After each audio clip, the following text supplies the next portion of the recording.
Welcome to The Explainer. Today we're diving into what happens when one of humanity's oldest pursuits, faith, collides with our newest and most powerful technology, artificial intelligence. So let's just start with the big question. Can an algorithm actually help you find God? It sounds startling, right? But believe it or not, this is no longer some sci-fi fantasy. AI is already moving out of our phones and into our churches, mosques, and temples. It's analyzing sacred texts, it's answering spiritual questions, and it's even shaping how entire communities worship. Of course, technology transforming religion isn't a new story. Just think about the printing press. It was a complete game changer, making sacred texts available to pretty much everyone and fueling massive change. Well, now, some are arguing that AI is about to spark a whole new kind of spiritual revolution. And that brings us to the core of it all, this idea of God in the machine.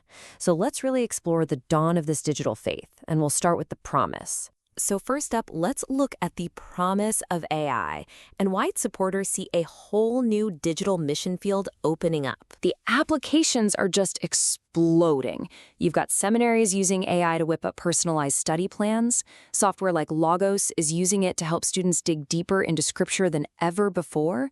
There are chatbots being used for mass evangelism, and social media algorithms have been credited with spreading news of spiritual revivals, like the one at Asbury University, literally across the globe in just a matter of hours. And some developers are taking it even a step further, using AI for something they call digital sanctification. What does that mean? Well, they're building these incredibly sophisticated filters that use machine learning to spot and block pornographic material in real time, all with the goal of helping believers navigate the temptations of the digital world. But here's what's really surprising. Who is actually embracing this technology?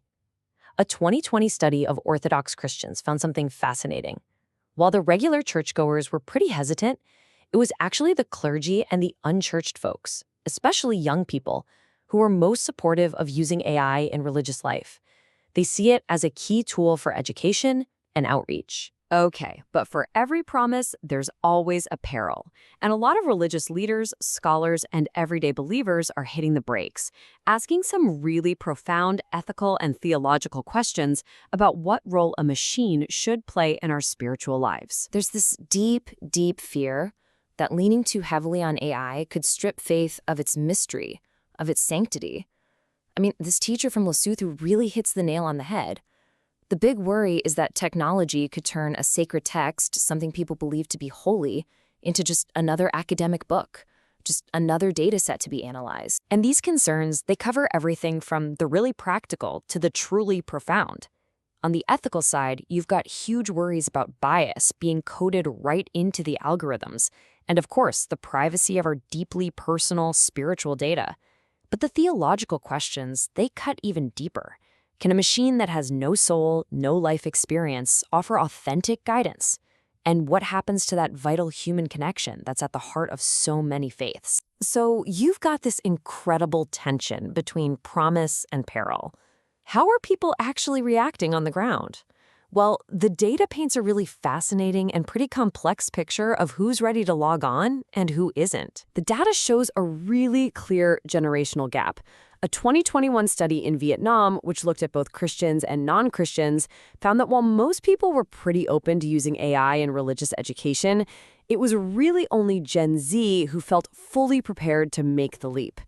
Older generations like Gen X, they felt way less ready for that shift. And, for so many communities, the barriers are way more basic than just attitude. A study of teachers in Lesotho found that the high cost of data and just a simple lack of access to things like smartphones and computers means many students can't benefit at all. It's creating a whole new kind of spiritual and educational inequality. This sentiment from a Catholic priest in Vietnam really captures the hard line that many religious leaders are drawing. For them, sure, AI can be a useful tool for administrative stuff or for gathering information, but it fundamentally, absolutely lacks the spiritual authority to do things like perform sacraments or provide true theological teaching. As he puts it, it's a product of humans, not of God. So how in the world do we navigate this future? The consensus that's emerging isn't about banning technology. Instead, it's about forging a path forward, one that can harness the incredible benefits of AI while fiercely protecting that irreplaceable heart of faith. The model that's getting the most traction is called human in the loop. It's a simple but powerful idea. AI should be used to augment, not replace, human wisdom.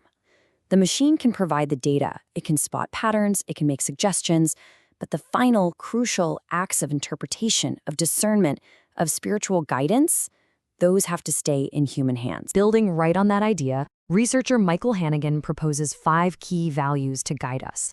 And these aren't just about avoiding bad outcomes, they're about actively using AI for good. Things like promoting transparency, deepening intellectual rigor, sparking curiosity, ensuring everyone is included, and even bringing a sense of play and joy back to learning. And ultimately, the sources are all crystal clear on one thing. This is not a job for Silicon Valley to figure out on its own.